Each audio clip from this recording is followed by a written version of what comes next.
Last lessons tomorrow. So we just want to remind everyone, just have fun, enjoy the game, and please avoid unnecessary contact because we don't want the player to be injured and will not come over because of the injuries. Okay, so the referees will give us the more details. Okay, so maganda pa ako sa inyo lahat. Ngayon, okay, maganda po, okay. Sige, lahat naman tayo pinag-okay. So doon muna tayo sa pag-congratulate sa inyo. Okay? Tayo sa pag-organize kung paano ang subdivision. Pagpapalit ng player sa loob at labas. So kailangan, doon tatayo yung player sa side, both side. Hindi po pwede yung coach na magsasabing mag-sub, tapos yung player na doon sa upan. Hindi pwede. Okay, so ang gagawin natin, tumayo lang kayo doon, both side, at kami nang babahala kung kami ang magpapasab o kaya yung chairman natin. Okay? Doon na tayo sa timeout naman. Pag timeout, pwede tayo mag-basket. Pag basket, pag alam nyo ng basket, huwag na po kayo mag-timeout. Kasi yung iba, tulad ng nabasketan na, naghahabol ng control ng team. Minsan nilalabas ang bola, magpa-timeout na yung team. Okay, so ang nangyari, nadidili natin ang game time. So, iwasan natin ang pag-timeout ng alanganin. Yeah. So, mas okay pag-reserve na timeout sa chairman natin. O kaya, sakaling nakita nyo na yung officiating referees, at kung agad kayo doon, timeout. Hanggang tayo pa na bibigay yung bola. Okay, so dito na naman tayo sa hoops.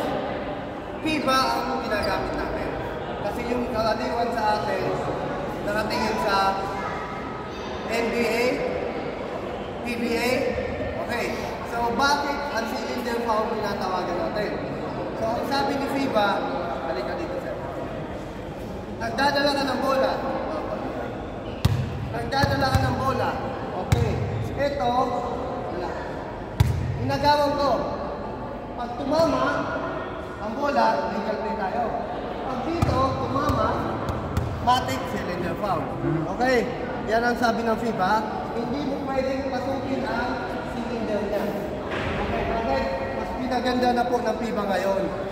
Okay? So, flopping, fake being a foul.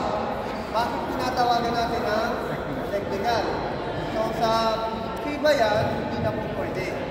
So, kapag nagpo-post player, mag-a-acting na wala naman ang contact, para lang panawagan ng offensive. So, technical tayo. So, counting. Counting naman tayo, technical. Hindi na pwede sa contact. Hindi na pwede sa chan. Technical tayo. Pag tumama to, UF na tayo.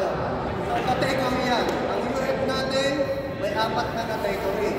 Nagugulat na lang kayo bakit ginagawa natin ang kumarawak dito. Bawal na yan. Kung mag-duty foul kayo, pwede nyo na lang i-blocking. Huwag nyo lang tawakan. Bakit? Ini-stop nyo yung game time. Ini-stop nyo yung player na papunta sa court. So, ano pa? Ano? Clear, clear. Ano pa?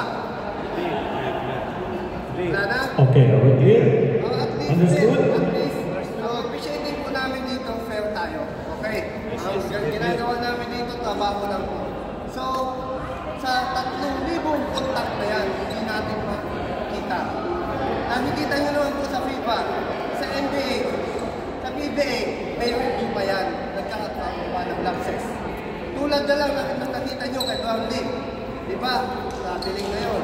Pero bakit ganito? Kasi hindi naman natin nakita lahat na goals. So, respeto po sa inyo. Dalawa, ito ang last sa amin naman. Okay? Thank you. Salamat po sa inyo. Thank you.